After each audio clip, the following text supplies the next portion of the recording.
It's very good to see you all. I'm not going to make a speech, but I'll explain in a moment what this is for. We're here to commemorate Patrick Kavanagh, but we also like to commemorate the people who have come here over the years. We've just calculated 55 years since the first small bunch of emissaries from McDade's walked up here at the Holy Hour, when there was a Holy Hour. Yeah. One of the people who not quite often came was Sean Hutton, who died during the week. I don't know how many people here remember him, but those who knew him coming here, because he was a very modest man, may not have known about his activities. Michael D. Higgins has put on his website a tribute to him as former Community Development Officer and Policy Officer of Irish in Britain, the Federation of Irish Societies, a committee member of the London Irish LGBT network.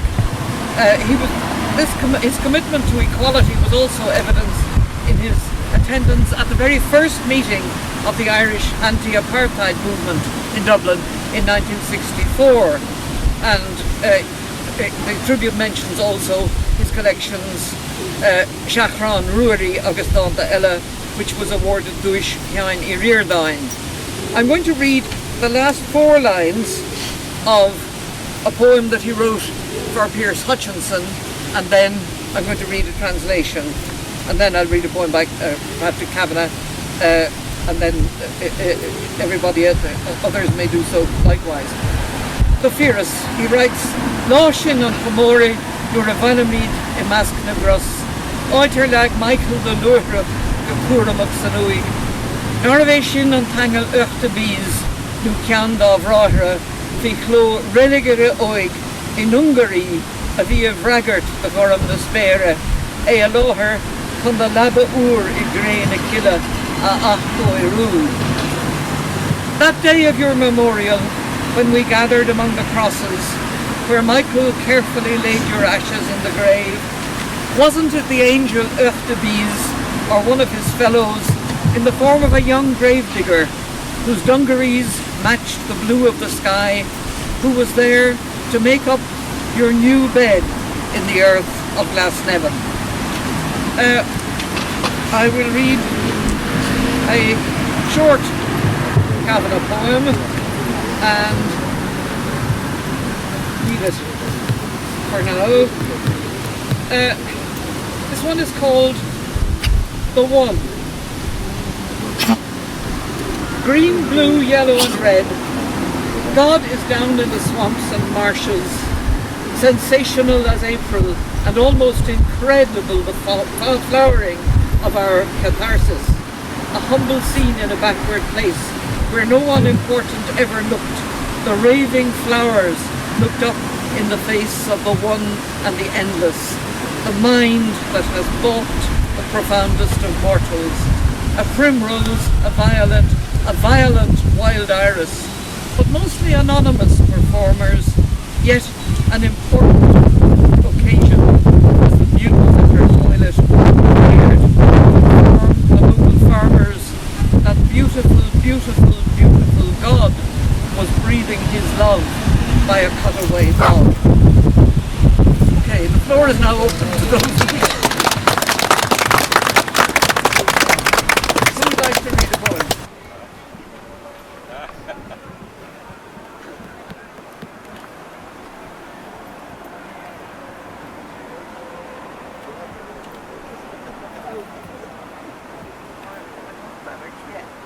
Yes. Come dance with Kitty Stobling. No, no, no. I know I was not important as I moved through our colourful country. I was but a single item in the picture. The namer. Oh, tedious man with whom no gods can mingle. Beauty. Oh, right beauty. Once upon a time I had a myth that was a lie. Oh, sir. Trees walking across the crests of hills, and my rhyme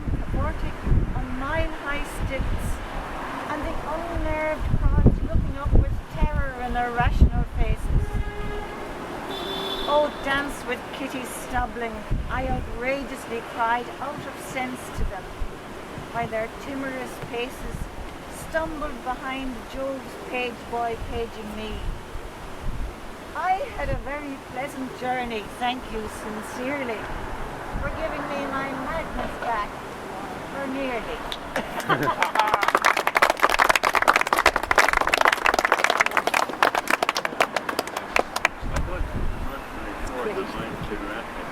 Oh, why not? I'll Yes. study a few lines. Yes, But okay. I do that when we're waiting for something more intelligent or whatever. No, you go ahead. Just from, it must be short, and you won't have to hear my voice, from Patrick Kavanagh's selected poems, Epic. I have lived in important places, times when great events were decided. Who owns that half-a-rood of rock? A no man's land surrounded by our pitchfork-armed Thames. I heard the Duffies shouting, "Damn your soul," and old McCabe stripped to the waist, seen step the plot, defying blue cast steel. Here is the march along these iron stones. That was the year of the Munich bother. Which was most important? I inclined to lose my faith in Ballyrush and Cork, till Homer's ghost came whispering to my mind. He said, I made the Iliad from such a local route. Gods make their own importance.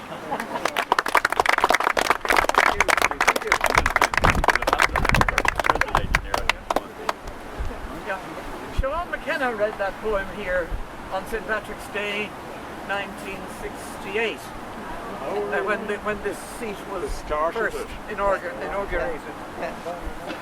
Great to be here, and God bless you, Elaine. Shanco Duff. My black hills have never seen the sun rising. Eternally they look north towards Armagh. Lot's wife would not be salt if she had been incurious as my black hills that are happy when dawn whitens Glasdrummond Chapel. My hills hoard the bright shillings of March while the sun searches in every pocket. These are my Alps, and I have climbed the Matterhorn with a sheaf of hay for 3 perishing calves in the field under the big fork of Rock Savage.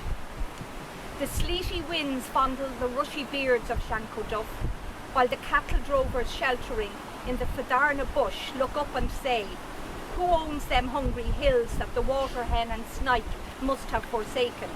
A poet? Then by heavens he must be poor. I hear, and is my heart not badly shaken? Thank you, David.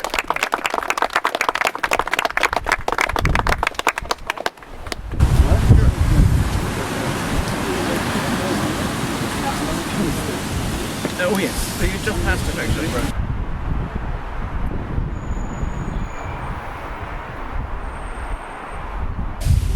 This is called peace.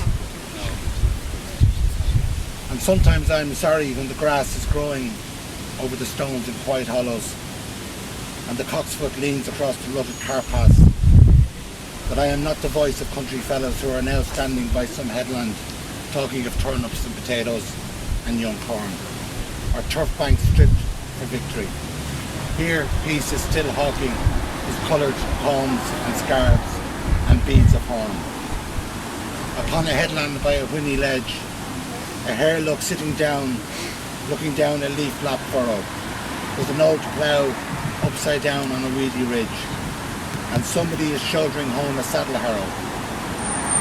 Out of that childhood country, what fools climb to fight with tyrants, love and life and time. Thank you.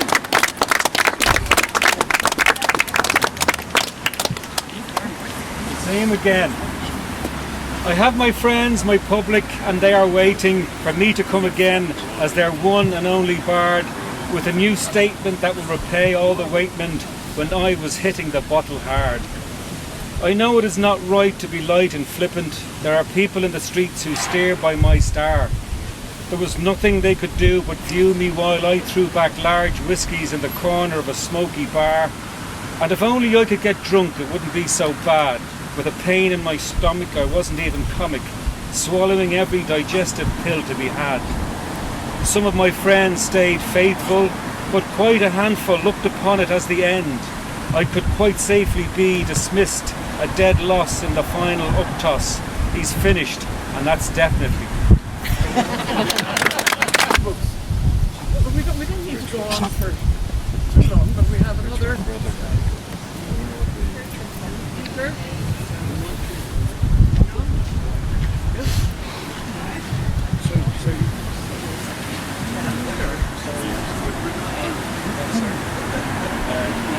In memory of Brother Michael. It would never be morning, always evening, golden sunset, golden age, when Shakespeare, Marlowe and Johnson were writing the future of England, page by page, a nettle wild grave was Ireland's stage. It would never be spring, always autumn, after a harvest always lost. When Drake was winning seas for England, we sailed in puddles of the past, chasing the ghost of Grendel's mast. The seeds among the dusk were less than dust. Dust we sought, decay, the young sprout rising smothered in it, cursed for being in the way, and the same is true today. Culture is always something that was, something clever, skull and guard, high as chief, depth of dried up river. Shall we be thus forever? Shall we be thus forever? Cheerful note. Are you going to read a poem? Not this time. Oh, there's Michael O'Loughlin and Kumar, sorry. Are you going to read a poem? I will, yeah. Oh, Janie, now we're going to have a dogfight. Hello! Would she, yes. Come on.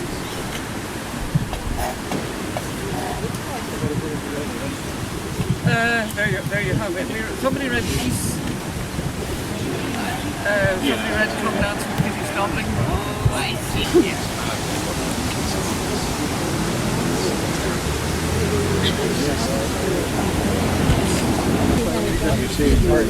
Oh, fair enough, yes. I had a future. Oh, I had a future. A future. Gods of the imagination bring back to life the personality of those streets. Not any streets, but the streets of 1940. Give the quarter-seeing eyes I looked out of, the animal-remembering mind, the fog through which I walked towards the mirage. That was my future.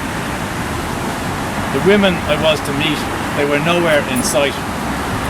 And then the pathos of the blind soul, who without knowing stands in its own kingdom. Bring me a small detail, how I felt about money, not frantic as later. There was the future. Show me the stretcher bed I slept on in a room on Drumcondra Road that John Betjeman called for me in a car. It is summer, and the eerie beat of madness in Europe trembles the wings of the butterflies along the canal. Oh, I had a future.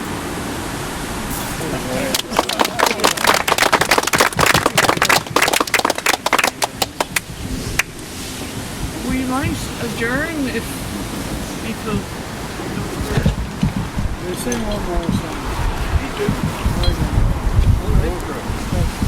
On riding road of an autumn day, I saw a distant view that heard our care, 'twas we dismayed that I might one day live. I saw the danger that I passed along the enchanted way, and I said, if we be a fallen leaf, and a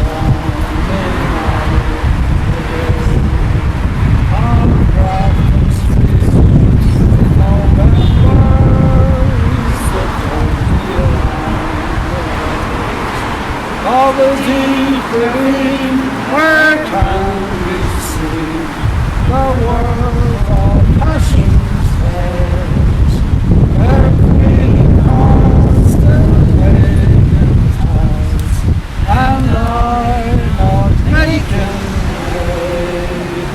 Oh, too much that by such years happiness thrown away.